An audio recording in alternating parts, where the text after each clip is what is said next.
4 tools I'm going to go over that are tools that are used to repair and to hide things in your picture that you want to remove. So let me move this over here. We're going to start by looking at this image, which is a damaged photo. And you see there are cracks throughout the picture, as well as some weird spots, and his eye is missing. So we're going to use different tools to repair this photo. The first tool I want to go over is the spot healing tool. So the spot healing tool is a tool where the computer makes most of the choices. So it'll select an area around the spot and it will repair that little part with colors and values that it sees in that area. So first thing, you should zoom in pretty close. And then I shrink my tool down. Now the computer makes all the choices, so you're just going to simply go over the spots, and as you click on them, it disappears. Now this is a blending tool, so it's going to find the area around and blend over these spots. So I only use this for actual spots, hence the spot healing tool. Now this is a very large spot, so I want to make the tool just as big as the spot. Click on it, and it finds information from around. Now you can see sometimes it leaves a weird pattern because it's blending 2 areas together. So it took the lighter gray and mixed it with that really dark gray. So sometimes I'll do it more than one time and hopefully that will fix it. Okay, I'm going to go a couple more spots here. And again, only as big, the tool as big as the spots I'm repairing. Now I don't do this on edges. I'm going to use a different tool for that. So anywhere in these big open spots, in these big open areas where you see spots, click on those. Okay, our second tool is the healing brush tool. Now again, the healing brush tool is a blending tool. So it's going to take one area and blend it with another. So let me show you what to be careful about.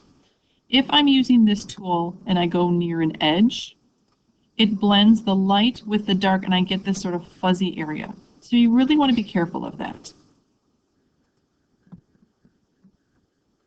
Okay, so I'm going to undo. Now with this tool, it works in 2 ways. The first thing you need to do is you need to source the information. And that just means you need to get information from somewhere. So I call these good parts and bad parts. This crack right here is a bad part. Next to it is a good part. So I hold down the Option key and I get this sort of bullseye symbol. Once I get that bullseye symbol, it's selecting an area. So again, I hold down the Option key, click on a good part. Now I go to the bad part, which is this crack. When I click and hold my mouse, you're going to see that plus sign. That is the source where the information is coming from. The 0 is where it's going. And I can just kind of cover this up. Now here's the only thing you need to be careful of. You see the plus is about to cross over a line. If I let the plus cross over the line, it will put the line back in. So I need to be careful not to cross over that line. So let me undo that. I want to make the tool a little smaller since you could see it started to blend a little bit. I have the plus sign, I go over the 0, I do a little bit, and it smooths it out. I get some more information, hold down the Option key, click some new good stuff, fix the bad stuff. Get some good stuff, fix the bad. So I hold down the Option key, click on a good area, and just click with my mouse to cover up the bad area. I let go of the Option key to do that. So again, for these areas, hold down my Option key to source it, I let go of the Option key, and I can just fix these areas. Once I have a nice, really good, clean area, I don't have to source quite so much. I can just work with what I have. But you have to make a nice, good patch first. So this is really good to fix your background. So I use the spot healing for little spots. I use the healing brush to kind of clean up my background. Okay, I just finished the background. Now you're going to see some of these little fuzzy areas here. That's when I'm getting too close to his hair. So with the healing brush, be careful you only do it in these background areas and not too close to his head. I'll show you a different tool for that. Okay, our third tool is the patch tool. Now on the patch tool, on the top, I want to make sure I'm on destination. So with that, I draw a little patch. Just click and draw with your mouse. Move that patch over to the bad area, let go, it blends it right in. All of these tools are blending tools. So it takes information from one area and blends it with another. So it takes information from this area, puts it on top of here, and blends it right in so you can't tell. So the patch tool is good for textures. Spot healing tool for spots, healing tool for big smooth areas, and patch tool for textures. So let's look at his face. What kind of area is this? What tool should you use for that? It's a smooth area, so I would use the healing brush for that.